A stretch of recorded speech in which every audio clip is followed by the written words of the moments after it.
wanting to know what we can do to really be successful in our chosen careers and move forward, or maybe find the right career path, I think is something that really touches all of us right now. And the first card that I drew was from the Healing with the Angels deck by Doreen Virtue. And I wasn't initially going to use this deck. I was going to use the tarot deck. And this was the deck that I took off the shelf and brought into the dining room to do the reading. And the card that I drew was so pertinent and meaningful.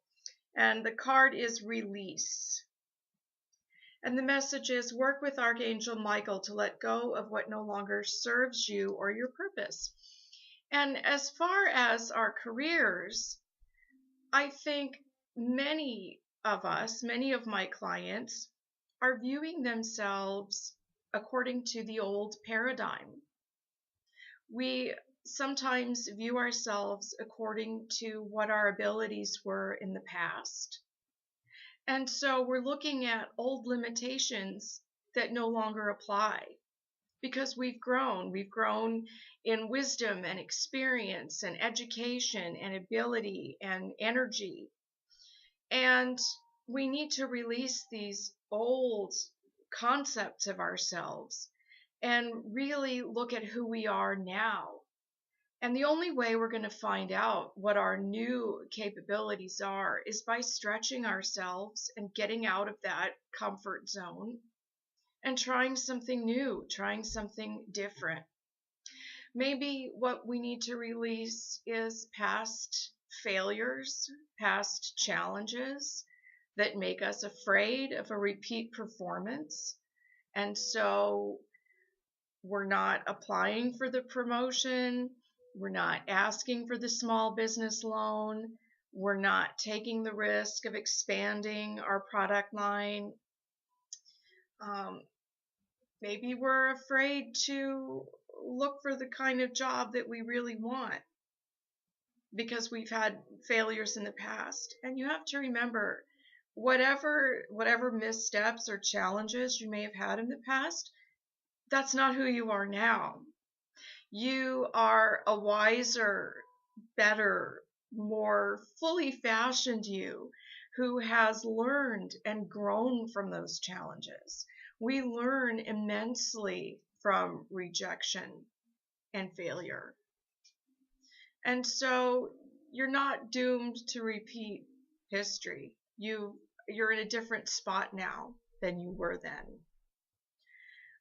Sometimes we need to release malaise.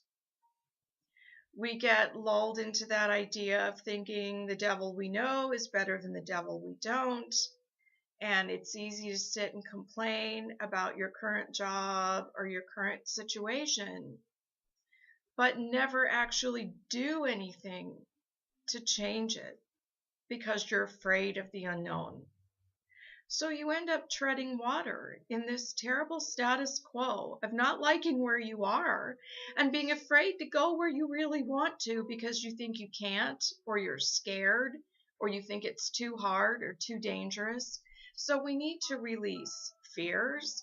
We need to release past visions of ourselves, outdated assessments of what we can do. We need to release our historical record as it plays over and over in our minds, highlighting every mistake we've ever made or every rejection that we've ever had. We need to release insecurities. And we need to release contentment with the status quo. If you're going to release the status quo that you say you don't like, and pursue the life you say you want, you've got to really examine what is it about the status quo that's still serving you in some way. That's what you need to release in order to move on. Does complaining about your job serve you? Do you want to have something to be angry about because you've got a repressed emotional material that needs to come out? And the only way you are able to release is through being angry and complaining? Do you feel like a martyr going to a job you hate every day so that you can provide for your family? And does that feeling of martyrdom make you feel that you're atoning for something bad that you've done? Do you think that it's a way of balancing karma?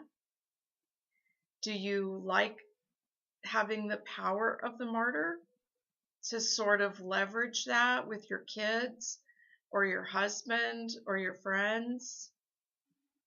I'm going to this terrible job every day and I'm doing it for you, so I want you to appreciate me more. So we need to realize what it is that's really holding us back. And if you don't like the job you're in, or you don't like the direction that your business is going, and you're finding yourself paralyzed and unable to move forward, it's because something about that unpleasant circumstance does something for you. And you need to find out what it is and why it's doing this so that you can heal those issues and find more positive, constructive ways to deal with them. The next card that I drew is from the Goddess Guidance deck. Doreen Virtue calls that the girlfriend deck, and it's really true because I tend to get very specific, really direct guidance from this deck, sort of like a good girlfriend who tells it like it is. And we drew Ixchel, the medicine woman, she is a Mayan moon goddess. And her message is, you are a channel for divine healing power. What she really wants all of you to know is you are a channel for healing of yourself and your circumstances. You do possess the ability to heal yourself, to heal from your repressed material, to heal from any limitations that you've imposed on yourself through negative self-talk or lack of self-esteem or toxic relationships. And maybe we need to release toxic people and naysayers in our lives who tell us that we're not good enough or that we can't do it. We certainly need to release our negative self-talk. And so Ixchel's letting you know that you are a conduit for divine healing through prayer, through meditation, through earthing, through healthy living, through Reiki treatments and massage therapy and reflexology and all different forms of vibrational healing. You have the ability to heal yourself. And she's telling us that we are connected to Source, that we are never separate from the divine help and guidance and inspiration that we need to move forward in positive directions in our lives.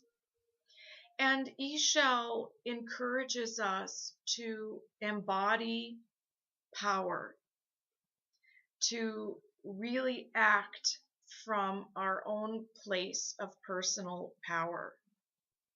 And maybe we are having trouble with entrepreneurship or management because we're used to being an employee.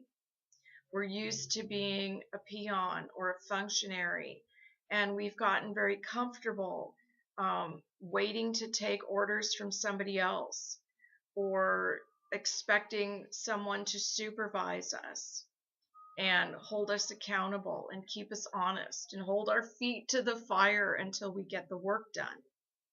And so when you're on your own and you're your own boss, maybe you're having a difficult time with managing your business because you're not getting things done in a timely manner. You're used to someone else holding you accountable, and you have to start exercising time management and self-discipline, and that's part of embodying power.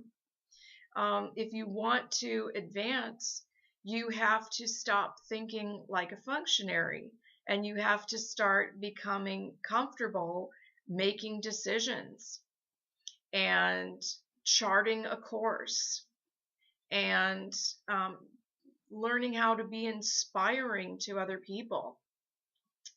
Um, Not just being conscious of yourself, but being conscious of the needs and desires of your employees, your colleagues, your clients. You need to learn how to be inspirational. You need to learn how to use your imagination. And in a lot of jobs where we're doing very rote functions and we feel that we're kind of repetitively doing the same thing over and over, or we're always being asked to take direction, it's hard to feel imaginative. And sometimes we're in jobs where our creativity isn't appreciated and they don't want someone imaginative. The boss wants someone very robotic to just do as they're told. And if you've outgrown that kind of a situation, if you've paid your dues on that rung of the ladder, it's time to move forward. It's time to start thinking differently. It's time to start embodying power. And embodying power means taking charge of your resume, marshaling great references, um, working with an employment agency or a headhunter, or getting on the job sites, joining LinkedIn, finding the opportunities that are out there for you, finding educational programs to make you qualified and capable of, of the new direction that you want to go in. Maybe it's a question of taking a leap of faith and starting your own business, um, or developing your own products. But Eshel encourages us that we have the power to do it. We are connected to Source. We have Source energy in us and flowing through us. We have angelic help and angelic guidance from the archangels and from our guardian angels. And this is a good reminder for everyone that we can call upon business angels. We can ask to have career angels come into our lives and help us to find the right educational program or the right mentor, the right job.